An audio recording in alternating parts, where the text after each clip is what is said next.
Magandang gabi sa inyo lahat at ito, it's game time. Nakita ko po si Master Eldon, nagsisimula na po yan, sina Master Ombin. At, excuse me po, at sinameng. At yun nga po, ito si Erwin, ang aking kaibigan.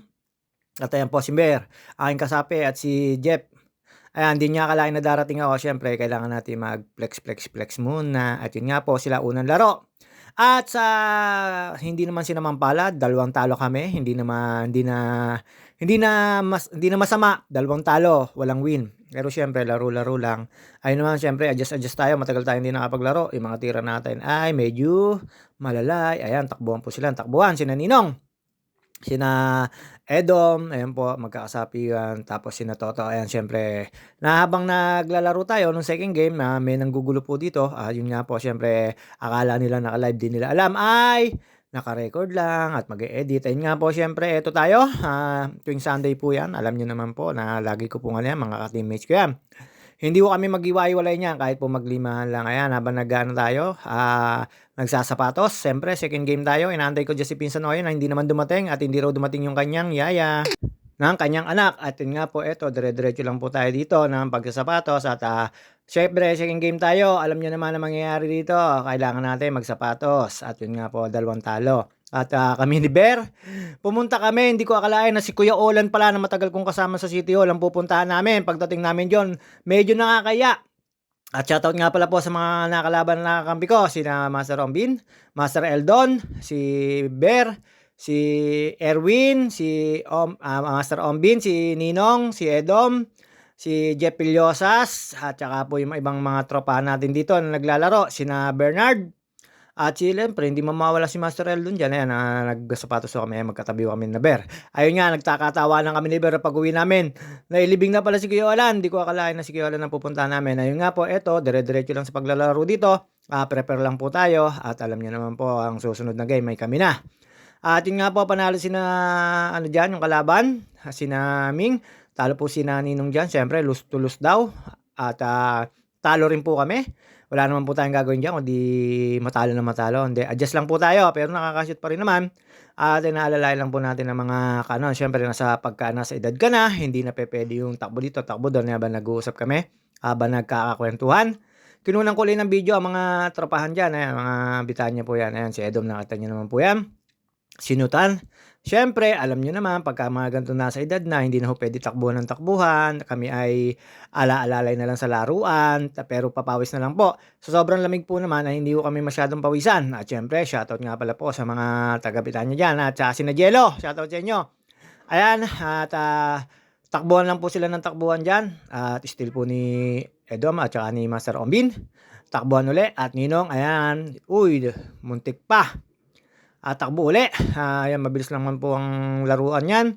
Dahil po 1 point lang at saka hindi naman po ganun kahaba yung laro namin. Siyempre, it's game time. At napalaro po tayo dito. At may schedule naman po lagi yan tuwing Sunday dito sa BK. Ayan, takbuhan lang. Si Toto, nakita nyo naman po. Nananakit po kasi tuhod niya, kaya ganyan. Tapos, ito, takbuhan, takbo. Pasa kay Ninong. Ang lakas niya sa ilalim ni Ninong. At syempre, ayan, kwentuhan tayo. Katabi ko yung aking kaibigan na si Erwin. At yun nga po, habang nagkukwentuhan kami dyan, tawa ko ng tawa dyan dahil kita nila ngayon lang ulit ako lumaro. Ay medyo masakit yan si Idol. Ay ko, Idol, tingin ka sa camera. Ayan, mga idol natin, alam niyo naman po. Ayan, kakawayo yan si Erwin. Idol niya si Micaela Bilen. Ayan, si Bear. Tapos, syempre, kagulo-kagulo lang kami dyan. Nag-aantay lang po kami dyan ng kami ay susunod na. Inaantay lang po namin matapos sila dyan. Siyempre, takbuhan lang po yan. Hindi naman po magtatagal yung mga yan dahil hindi naman po ganun kahaba laro niyan at saka hindi naman po nagtatawa-tawa. Kami naman po ay 1 point lang tapos bantayan lang. Hindi naman po kailangan magkapit, papawis lang. Habang kakwento ko dyan ng aking kaibigan na si Erwin, nung kinukwento ko noon sa panahon namin na sa Villachesa, kaya tawa siya ng tawa, tagilid yung doon, yung sahig, tapos magaspang pagka ikaw ay nasudsob. Yun na nga, sureball na, ang sugat mo, malalim. Ayun, tawa ng tawa dyan si Erwin sa akin. Totoo naman po yung kinukwento naman yan. Si Master Eldon, nakita nyo naman po yan. Siyempre, sa tagal ko hindi nakalaro. Kaya yun, nantimano, pinagbigyan ako 2 beses na game. At ayun, 2 beses din talo. Ayan, nakita nyo po. Ayan, nag-sign up the thumbs up pa. Habang nag-aantay kami dyan, tapos nagkukwentuhan nga kami. At alam nyo naman yan, mga natin yan, baliktanaw. Puro baliktanaw po yan. Age 40 up yan. Siyempre, tambay ko kami yan. Nagkukwentuhan po yung mga yan. may pinagkukuwentuhan po yan na hindi namin puwede ikuwento. Basta kaming dalawa ni Weaver nakakahiya kami. Ang pupunta namin si Kuya Olan pala, yun pala wala na, nai-ano na, naihatid na sa huling hantungan si Kuya Olan kaya tawa kami ng tawa habang palabas kami ng Sokol. At ang daming kilala do'n ni Berta kasi taga roon naman po talaga siya. At yun nga po, eto habang kami ay nag-ano, sabi ko 5, 5, sabi ni Edam, "Sige, sige 5." At yun nga po, makikita niyo mamaya manggugulo yan sa camera. At pagkatapos po ng age 40 na mga naglalaro, ay susunod po diyan siyempre mga kabataan, sina veterans, sina Jello, yun na nga po yung mga tropahan diyan ng mga taga Bitanya, yun po yung mga lagi kong nakakasama rito. Sila naman po yung pangalawa. At sunod-sunod lang po yung laro nila, basta ito, renta po ito. Ayan na, nauna pong umuwi sina Ombin at si Ninong. Kami po ay naiwan pa rito. Ayun nga po, dalawang laro. Okay na, sapat na sa amin yon. Hindi na kami naghahanap ng mas mahaba pang paglalaro. Siyempre mararamdaman din nila ang mga katuhudan, ang mga alak-alakan, ang mga hita. Hindi naman ho ganun kagaya ng mga kabataan. Ang kabataan po talaga kahit pagana yung mga bintian, kapaahan, ipapagpag lang yan, laro uli. At ayan, nakita niyo na po, ayan na ano lang kami, kami na po yung papalit. Tapos na po yung laro nila. Lose to lose daw po yan. Tapos yung lose mo na ang pinapalitan po rito yung panalo. Kaya ingat kayo kung gusto nyo makagal dalawang laro ay magpatalo kayo. Hindi, joke lang po yun. Siyempre, dalawang sunod kagad si Ninong dyan tsaka si Master Rombin para alam nyo naman, hindi bitin sa ano. Kaya lang, ang hirap ano yan. Ang dulas po ng bola na yan. Ang hirap hawakan. Nakita nyo naman po yung gamit natin sapatos. Giannis na makulay. Pag naman hindi pa ako nakita dyan. At hindi mapasahan. De, joke lang po yun. Sariling sikap. At saka po sa laro ng basketball, huwag magtatampo. At huwag din pong basta laro lang. At yun nga po, start na po yung game. Tayo po ay nasa na. Ayan.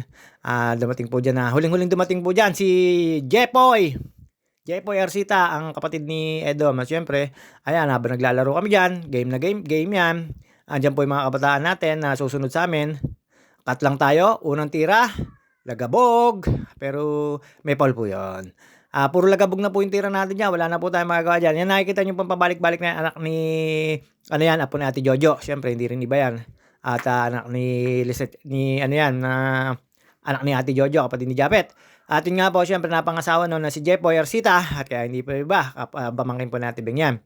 At dyan, nakakala nila naka-live. Hindi nila alam na nagre-record lang ako. Ayun, takbuhan mo kami sa kabila. Na sobrang lamig po. At ayan, takbo ulit dito. Depensa tayo. Depensa po kami dyan. Pero hindi pa ako nag-change court dyan. Mabilis lang po yung laro dyan. At syempre, ayan, nagsilip-silip sila. Sabi ko, ayan, yan. At ito, nakita nyo naman po. Ayan, laruan sila lalaruan. Ganyan kaliligalig at saka good vibes lang yung mga yan. Mga kabataan sa Bitanya. Alam naman po ng ano yan dyan. Syempre, ayan. Master Ombin, naka-uwi na. At kasama si Ninong dahil syempre may gagawin pa yung mga yan. Tira uli sa ilalim. Wala. Ayan, ang gulo na po. Nakita nyo naman po kung gaano mag-look up. Parang si lang. Alden Richard. Ay, nagpapatawa po lang yan si Edam. Ganun po kasi kahit sa laro, lagi yung pasigaw-sigaw pero nagpapatawa lang. Ayan, talo kami.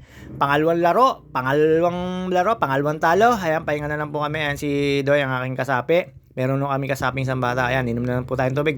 Straight na dalawa ba naman po. Lose to lose. Tapos pagkatapos po ng mga balik-tanaw, diretso po yung laro niyan. Dahil ang lalaro naman po dyan, yung mga kabataan, mga anak ni Master Eldon at sina veterans. Niyaagaw nga pala si veterans dyan. Tapos si Toby, dinanong ko sa kanya. Wala naman, nasa SM daw. At ito mga po, syempre, hindi na rin po magtatagal ang ating video. Dito po matatapos dahil po kami ay pauwi na ni Jeff Pillosa at nagpaalam na rin kami dyan sa mga tropahan.